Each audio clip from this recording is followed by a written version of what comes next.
നമ്മൾക്ക് ഒരു മല്ലിയില ചമ്മന്തി അരച്ചാലോ? അതിന് വേണ്ട ഇൻഗ്രീഡിയൻസ് എന്തൊക്കെയാ നോക്കാം. മല്ലിയില കുറച്ച് കഴുകി എടുത്തു വെച്ചിട്ടുണ്ട്. കറിവേപ്പില അതേപോലെ കുറച്ച് കഴുകി വെച്ചിട്ടുണ്ട്. പിന്നെ ഒരു അര കപ്പ് തേങ്ങയിൽ കുറച്ച് കുറച്ച് കുറവാണ് തേങ്ങ എടുത്തിരിക്കുന്നത്. 6 അല്ലി വെളുത്തുള്ളി എടുത്തിട്ടുണ്ട്. പാകത്തിന് ഉപ്പ്, കുറച്ച് പുളി എടുത്തിട്ടുണ്ട്. ഒരു 4 വറ്റൽമുളക് എടുത്തിട്ടുണ്ട്. എരിവിനനുസരിച്ച് മുളകിന്റെ അളവ് കൂട്ടുകയും കുറയ്ക്കുകയും ചെയ്യാം കേട്ടോ. നമുക്കൊരു കടായി വെച്ചിട്ടുണ്ട്. അതിലേക്ക് കുറച്ച് വെളിച്ചെണ്ണ, ഒരു ശകലം വെളിച്ചെണ്ണ മതി. ഒരു സ്പൂൺ, അര സ്പൂൺ അങ്ങനത്തെ അത്രയും മതി കേട്ടോ, ഒരുപാട് വേണ്ട. അതെന്തിനാ വെച്ചാൽ നമുക്ക് ഈ മല്ലിയിലയും കറിവേപ്പിലയും ഒന്ന് ചൂടാക്കി എടുക്കണം. ആ ഒരു പച്ച ടേസ്റ്റ് പോകാൻ വേണ്ടിയിട്ട് ഒന്ന് വഴറ്റിയെടുക്കാനുള്ള അത്രയും മതി. അപ്പൊ നമുക്കതൊന്ന് വഴറ്റിയെടുക്കാം. ഇത് അത്രയും മല്ലിയിലയും കറിവേപ്പിലയും നമ്മൾ എണ്ണയിൽ ഇട്ടപ്പോൾ ഇങ്ങനെ വന്നിട്ടുണ്ട്. ഇനി നമുക്ക് ഓഫാക്കാം. ഇത്രയും മതി. അപ്പൊ നമ്മൾ ഈ സാധനങ്ങളുടെ കൂടെ വഴറ്റി വെച്ച മല്ലിയിലയും കറിവേപ്പിലയും കൂടെ വെച്ചിട്ടുണ്ട്. ഇനി നമ്മളിത് അരയ്ക്കണത് മിക്സിയിലല്ല, അരകല്ലിലാണ് അരയ്ക്കണത്.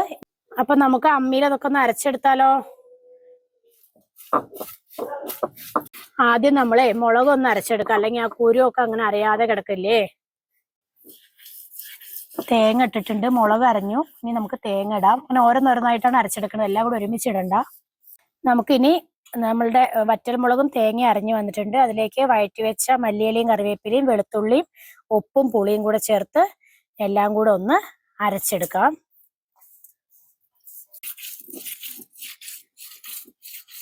അപ്പൊ ദാ നമ്മുടെ ചമ്മന്തി ഏകദേശം റെഡി ആയിട്ടുണ്ട്. ഇനി എല്ലാം കൂടെ മിക്സ് ആക്കിയിട്ട് ഒന്നുകൂടെ അരച്ചു കഴിഞ്ഞാൽ ചമ്മന്തി റെഡി ആവുവേ. അപ്പൊ ദാ നമ്മുടെ ചമ്മന്തി റെഡി ആയിട്ടുണ്ട്. ഇനി ഇതിനെ നമുക്ക് നല്ലപോലെ, ഇതിന് ഇനി എണ്ണയൊന്നും മിക്സ് ചെയ്യേണ്ട ആവശ്യമില്ല.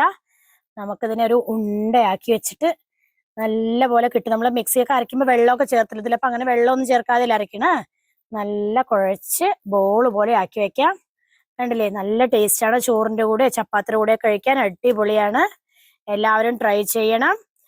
ഫീഡ്ബാക്ക് അറിയിക്കാൻ മറക്കരുത്, കമന്റ് ചെയ്യണം. എല്ലാവരും ഉണ്ടാക്കി നോക്കണം കേട്ടോ. വേറൊരു വീഡിയോ ആയി വരുന്നത് വരെ എല്ലാവർക്കും ബായ്.